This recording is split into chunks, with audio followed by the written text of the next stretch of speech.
नमस्कार दोस्तों, मेरा नाम भव्य मंगला है। मैं अपनी किताब the power of self talk से एक और बेहतरीन टॉपिक लेके आया हूँ और उस टॉपिक का नाम है क्या होती है पॉजिटिव वाइब्रेशंस।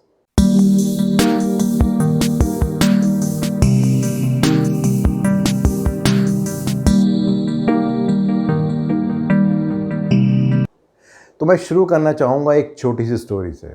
ये स्टोरी है दो राजाओं की जो लड़ने को तैयार थे। बट प्रॉब्लम ये थी कि उसमें से एक राजा की जो आर्मी थी, जो फौज थी, वो बहुत ही छोटी थी और उसको बहुत भरोसा नहीं था कि क्या एक्चुअली में वो लड़ाई को जीत पाएगा या नहीं जीत पाएगा। और इसी तरह से उसके सोल्जर्स, जो उसके सैनिक थे, उनका भी सिचुएशन ये थी। उन्हें पक्की उम्मीद थी कि अगर वो लड़ने जाएंगे तो हार ही जाएंगे और मारे जाएंगे। तो राजा सोचता है कि क्या किया जाए जिससे कि मैं भी मोटिवेटेड हूँ और मैं अपनी टीम को ही मोटिवेट कर सकूँ। तो वो अपने पुजारी के पास जाता है और उससे पूछता है कि ये प्रॉब्लम है, लड़ना भी ज़रूरी है बट हमारी सेना इतनी कम है कि हम हार ही जाएंगे, कैसे करें। तो पुजारी कहता है कि कोई बात नहीं, मैं आपकी आर्मी को लीड करूँगा। ऐसा करते हैं कि जैसा मैं कहता हूँ वैसे आप कीजिए। तो जब वो लड़ने के लिए जाते हैं तो रास्ते में एक मंदिर आता है। तो वो पुजारी कहता है कि भाई, लड़ने से पहले एक बार हम सब लोग यहाँ भगवान की पूजा करेंगे और भगवान से प्रार्थना करेंगे कि हम ज़रूर सफल हों, और अगर भगवान ने हमें कहा कि हम सफल होंगे तो ही हम लड़ने जाएंगे। तो जो सैनिक होता है उनको लगता है कि पुजारी की बात में बहुत दम तो नहीं है, लेकिन फिर भी वो कह रहा है तो उसकी बात मान लेते हैं। तो जब पूजा करके वो बाहर निकलते हैं तो अब पुजारी कहता है कि मेरे पास एक कॉइन है, इसको मैं उछालूँगा, अगर हेड आ गया तो इसका मतलब भगवान चाहता है कि हम लड़ें और हम ज़रूर जीतेंगे। बट अगर टेल आया तो इसका मतलब यह है कि हम ज़रूर हारेंगे, हम वापस आ जाएंगे, हम लड़ने ही जाएंगे। सोल्जर्स को लगता है पूजा तो कर ही लिया, एक बार ट्राई करके भी देख लेते हैं। तो जब पुजारी उस कॉइन को उछालता है तो हेड ही आता है। सभी लोगों में एकदम जोश आ जाता है, एक एनर्जी आ जाती है। उन्हें लगता है कि नहीं, अब तो हम जीत ही जाएंगे क्योंकि भगवान भी हमारे साथ है। और वही होता है, जो वो लड़ने जाते हैं, इवन तो उनका नंबर बहुत कम होता है, लेकिन फिर भी वो जीत के आते हैं। जब वो वापस आ रहे होते हैं तो फिर उसी मंदिर में आते हैं भगवान का धन्यवाद करने के लिए। तो तब वो जो पुजारी है एक छोटा सा सीक्रेट उनके सामने ओपन करता है और वो कहता है कि ये जो कॉइन थी जो मैंने उछाली थी, ये दोनों तरफ हेड ही है। मार्टिन लूथर किंग ने एक बहुत ही अच्छी बात की है।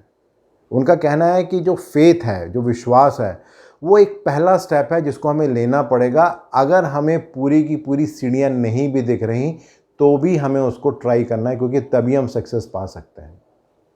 आप सभी ने एक प्लेसिबो इफेक्ट के बारे में सुना होगा, जहाँ पर अगर किसी को कोई बीमारी है तो कई बार डॉक्टर के पास अगर कोई उसका इलाज नहीं है तो फिर भी कोई मेडिसिन देते हैं उसको और कहते हैं कि ये मेडिसिन खा लीजिए, बिल्कुल ठीक हो जाएंगे सुबह तक।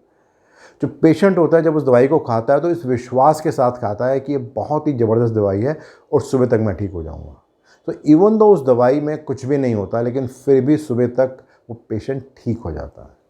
उसके ठीक होने का कारण क्या है? क्योंकि जो हमारा माइंड है, ये जो वाइब्रेशंस क्रिएट करता है, इसी से सारा सारा मैजिक होता है। तो जब वो पेशेंट इस बात को सोचता है कि इस दवाई को खाने से मैं ठीक हो जाऊंगा, तो उसी तरह से हमारी बॉडी में रिएक्शन होने शुरू हो जाते हैं और वो रिजल्ट लेके आता है।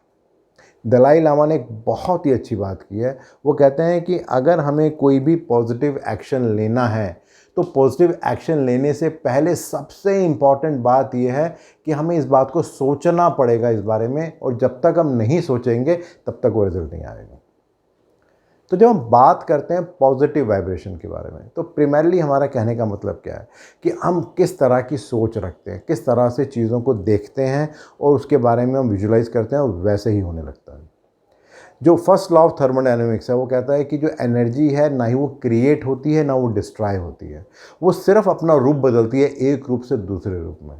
और एज अ ह्यूमन बीइंग हम सारे दिन बहुत सारी एनर्जी को रिलीज़ करते हैं या उसको ट्रांसफॉर्म करते हैं। अब डिपेंड इस बात पे करता है कि उसकी ट्रांसफॉर्मेशन हम किस तरीके से कर रहे हैं, पॉजिटिव तरीके से कर रहे हैं या नेगेटिव तरीके से कर रहे हैं। फॉर एग्ज़ाम्पल, ऐसे बहुत सारे एग्जाम्पल हैं जिसको मैं अब शेयर कर सकता हूँ जो हमारे रियल लाइफ के होते हैं, जिसको हम देख के महसूस कर सकते हैं कि जो एनर्जी है, जो वाइब्रेशन है, वो किस तरीके से काम करती है। जिस समय आपको याद होगा इंडिया ने 1983 में और 1911 में क्रिकेट का वर्ल्ड कप जीता था, तो प्लेयर तो 11 थे जिन्होंने जीता था, लेकिन एक्चुअली में 100 करोड़ से ज़्यादा लोग थे जो एक्साइटेड थे उस जीत के बाद। तो ये वाइब्रेशन थी जो वहाँ से आ रही थी।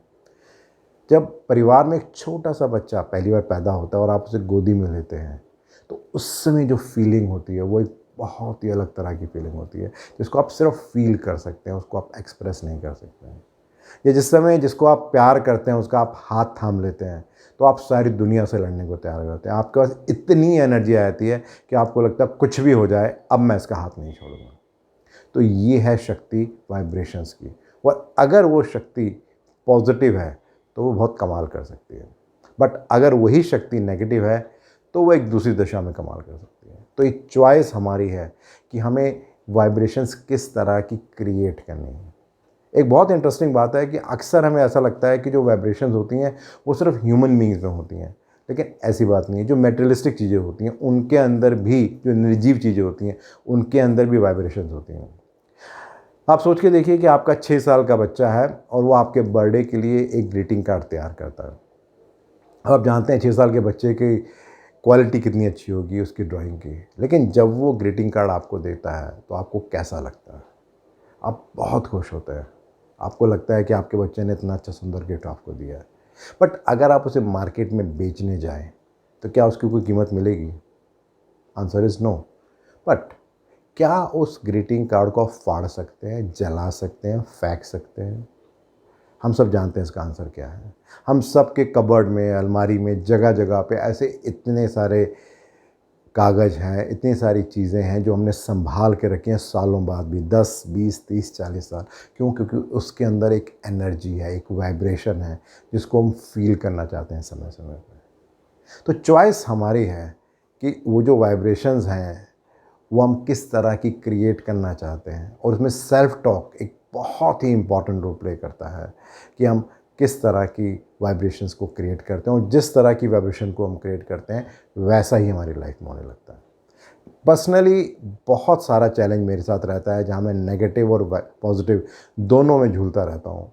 बहुत बार फेल होता हूँ, कई बार पास होता हूँ, लेकिन मैंने इस चैलेंज को एक्सेप्ट किया हुआ है कि किस तरीके से मैं नेगेटिव से पॉजिटिव की तरफ आऊँ। आप क्या कर रहे हैं इसके बारे में? आप शेयर कीजिए, आपके थॉट्स क्या हैं। धन्यवाद।